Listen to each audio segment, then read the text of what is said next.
Max is in the house.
Okay.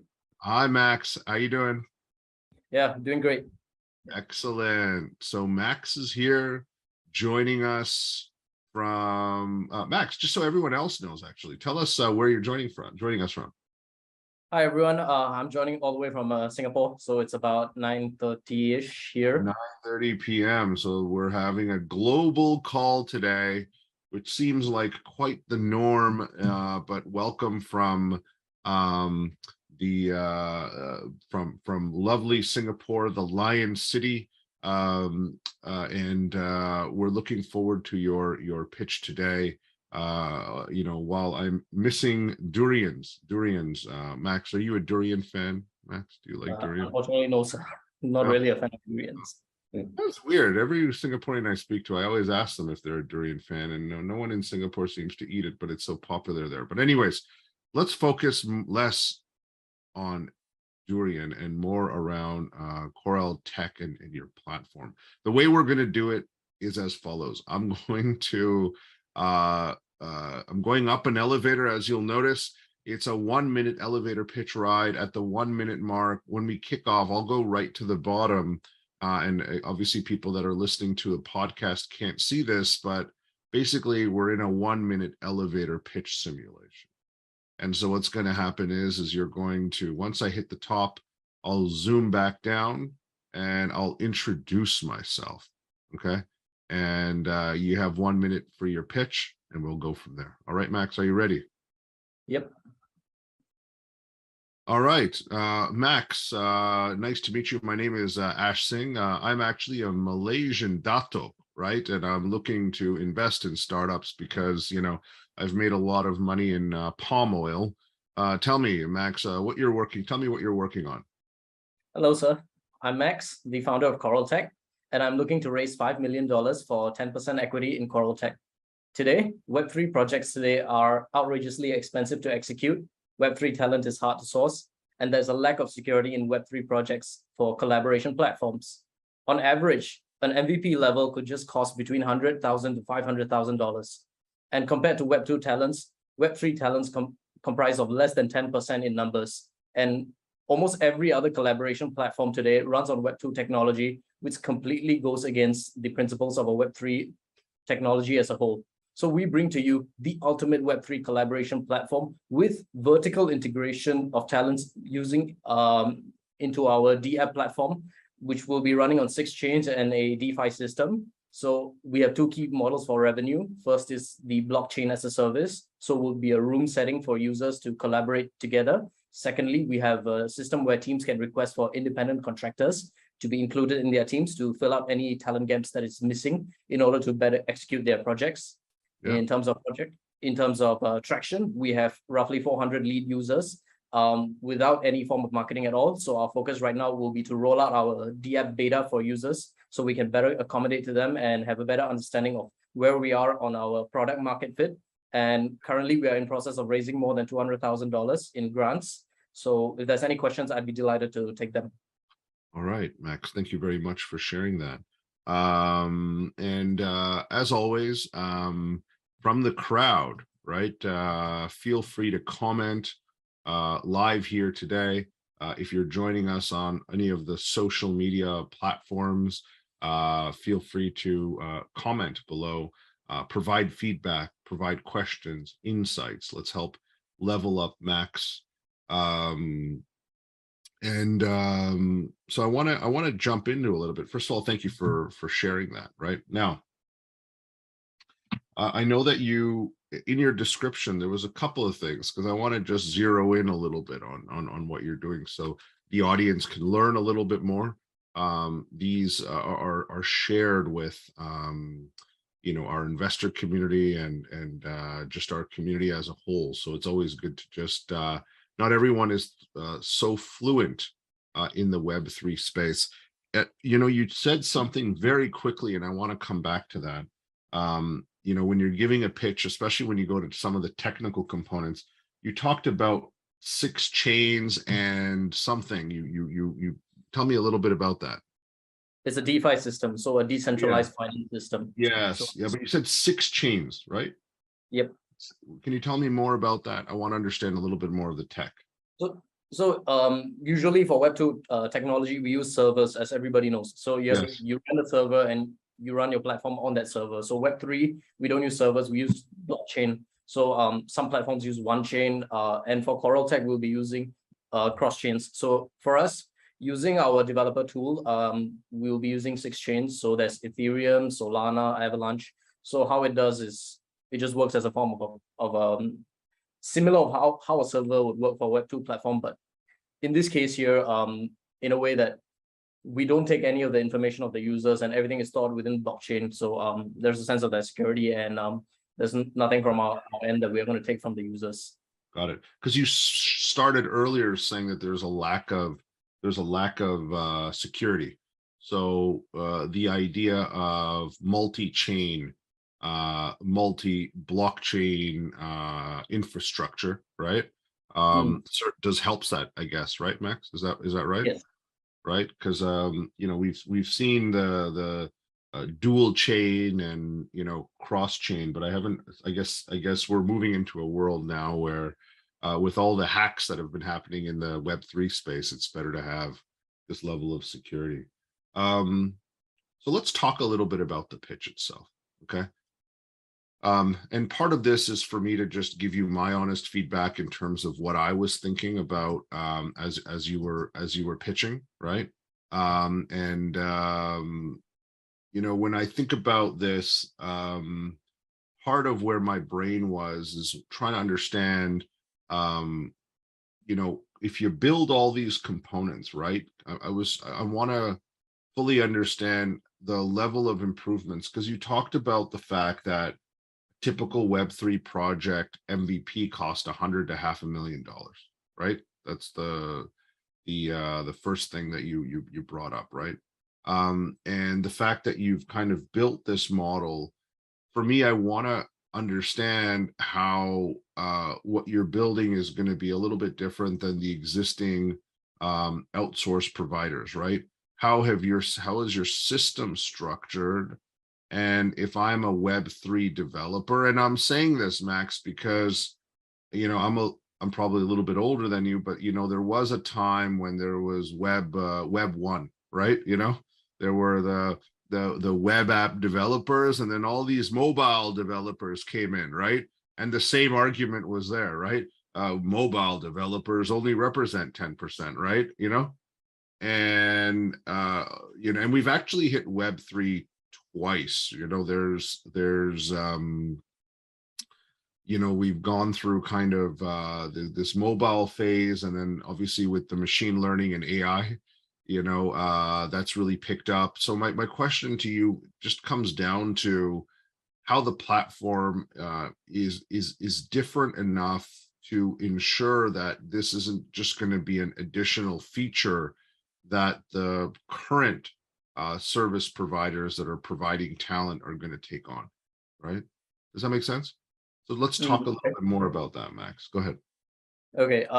So traditionally, we'll break it down first to the most traditional level. So first we go on to traditional freelance platforms. So that's bulk of where a lot of things happen today. So bulk of these platforms, they actually run on algorithm bias and all that. So naturally, the ones that have clocked more project, they're given priority, and the ones who haven't done as much, it's going to take them a while, maybe 6 months to a year. So that's the first thing. but it has actually evolved. So there's currently a Web3 blockchain form of Upwork or Fiverr or whatever it is. It's called Brain Trust. So how it works is users, the community, being the Web3 community, they vet the talent themselves and they're actually awarded the DeFi tokens of the platform. And how that token actually does is incentivizes users more for developers to actually push themselves more and develop themselves more, just to bring out that impression that, hey, this person has substance. So that works as an incentive for in-brain trust. That's a different platform called Brain Trust, right? Okay. Yeah. Yeah. Tell me, so because that makes sense, right? Because there's a different incentive structure, right? Correct. Yeah. And for us, we take it to another level in a sense that traditionally, whenever these outsourced independent contractors or freelancers actually want to work on a project, normally they are by themselves as a single entity. But what we are seeing today, based on Discord and Telegram, what I've actually found in Insight is that it's not just an individual game anymore. There are actually, these people actually move in teams. So these are actually independent teams, and how we can actually make use of them is that instead of having the cold email, the vetting process, we make it much easier. So how it starts is there's a project, say there's a project going on our D app, and say maybe they need certain talents.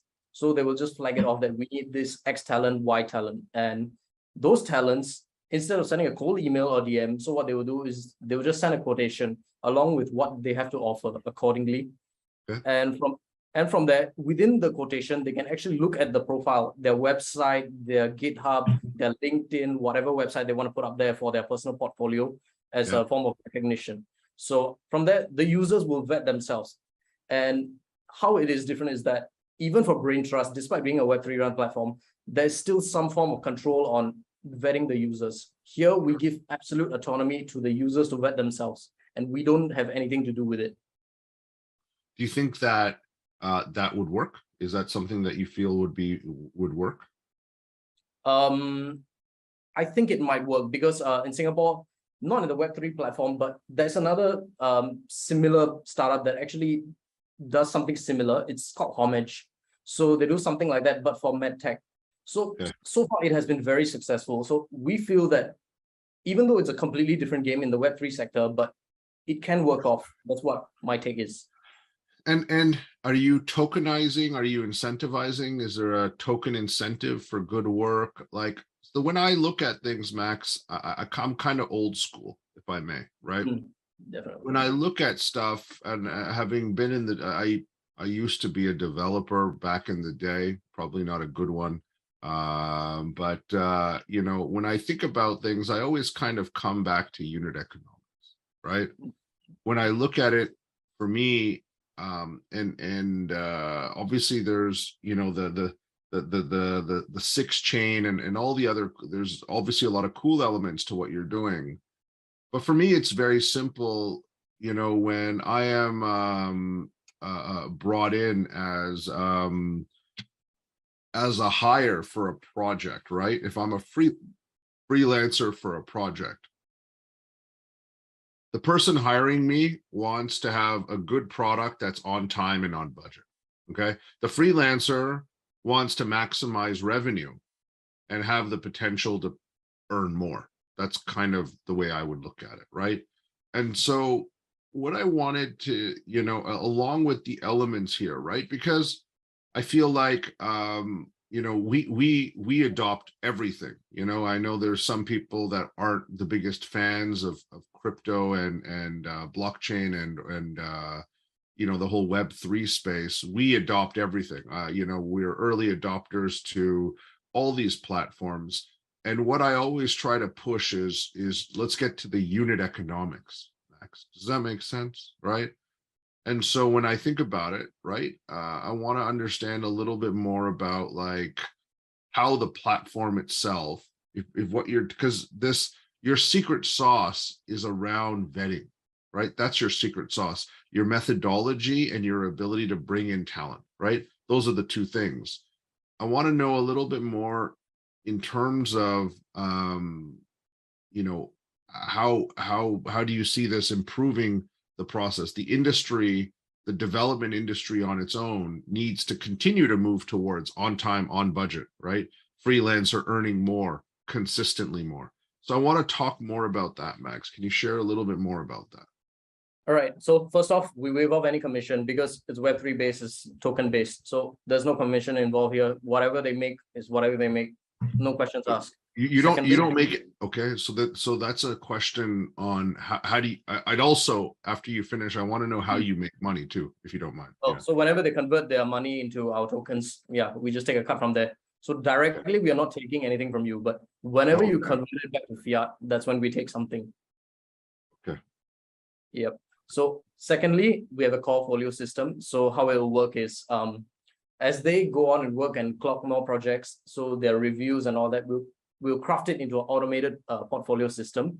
So as this goes on, they will build up more and more and more. So what we will try to work on in the future is we can have this to integrate into other platforms. Maybe they can use it on their website as a form of advertisement. Maybe they can use it to their personal branding on maybe on LinkedIn or somewhere. So we try to build that personal touch beyond our platform for them as an incentive for them to maybe work more and more and incentivize others out there to come onto our platform, because we want to offer them an incentive that we don't just care about our platform. We don't just care about making money from you, but we also want you to grow beyond and develop yourselves further. That's what we want to go at. Got it. And do you feel that you're making enough money on just the token redemption? As of now, we have yet to roll out the beta version and all that. So as of right now, I don't have the data available for you. Yeah, no problem. I understand. So, you have this smart vetting system, this decentralized smart vetting system. Everyone comes together and they can basically, they eat what they hunt, right? Like there's zero fees, right?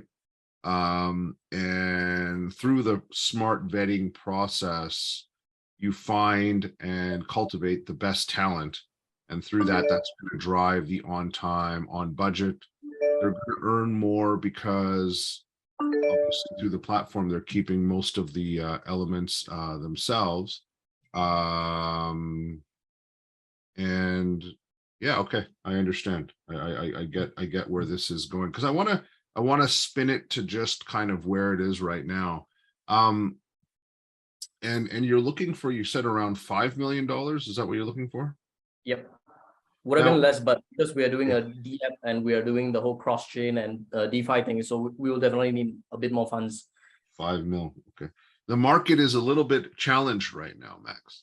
Right. Yes, definitely. So I want to be just cautious about that at the moment, because valuations are being suppressed actually, right? Yeah. So this is in September 1st, 2022. Obviously in the Web3 space, things can change on a dime, right? So we'll get that going, right?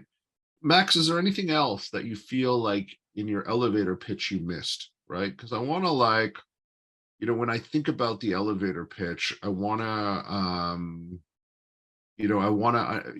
guess my last question to you is, what is the big picture on this? If you get this right, where does this business go? So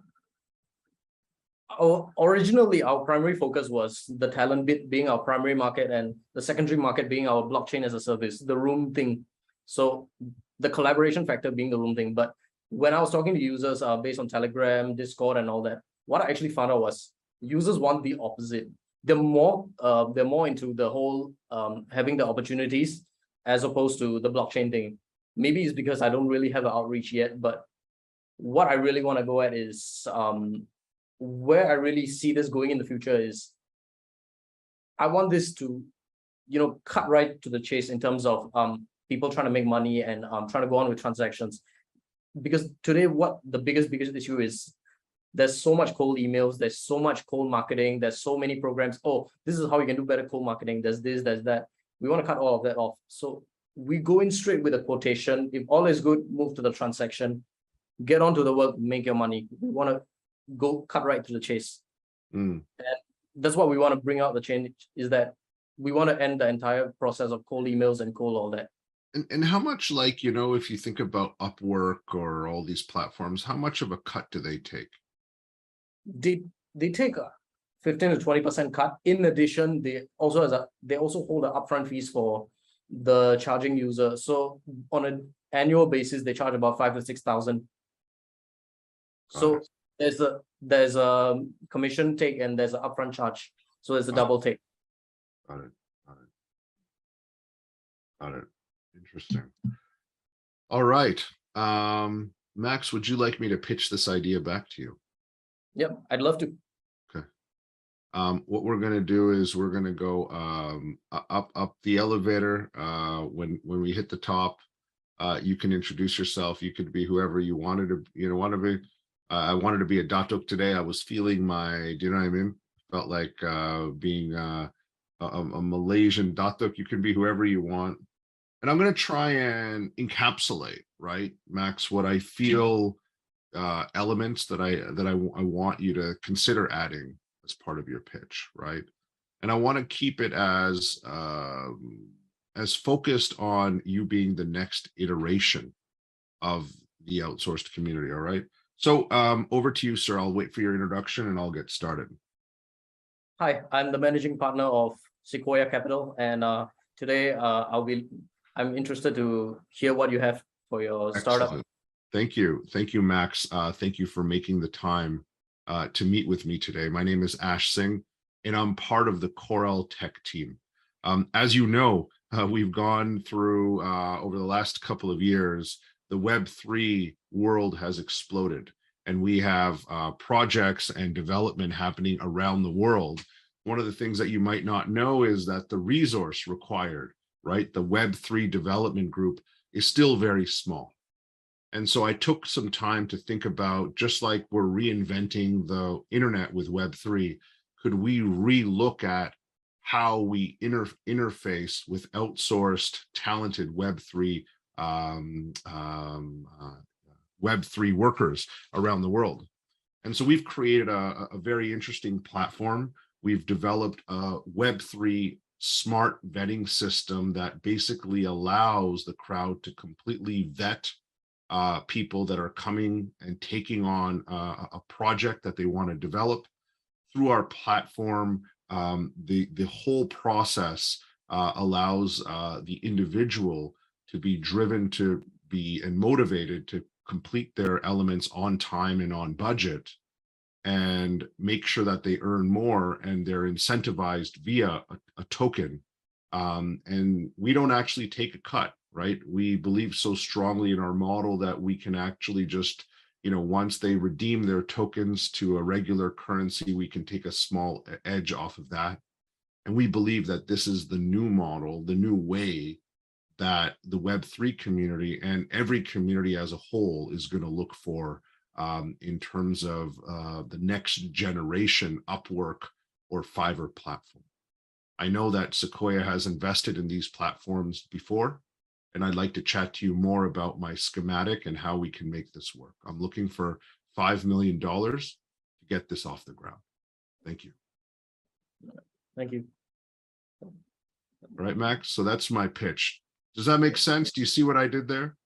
Yes. Right. It's all about, Max, what you're developing, and the fact that the next gen platform, do you know what I mean? How you think about things, your smart vetting system, and all the other elements. I didn't bring up the 6-chain component because I felt like from an elevator pitch, it would be better to focus on the business model innovation, okay? And then bring in the security as a little bit later, because, when I think about the audience, right? Sequoia Capital, right? What they have done, where they have made money, and they've invested in the previous type of companies, right? But I want you to think about it from just the unit economics, right? That's the thing, right? So thank you for your time, Max. Hopefully you enjoyed that, and congratulations on what you're building, okay? And we wish you all the best, and we look forward to being part of your success, Max. Thank you very much. Thank you so much, sir.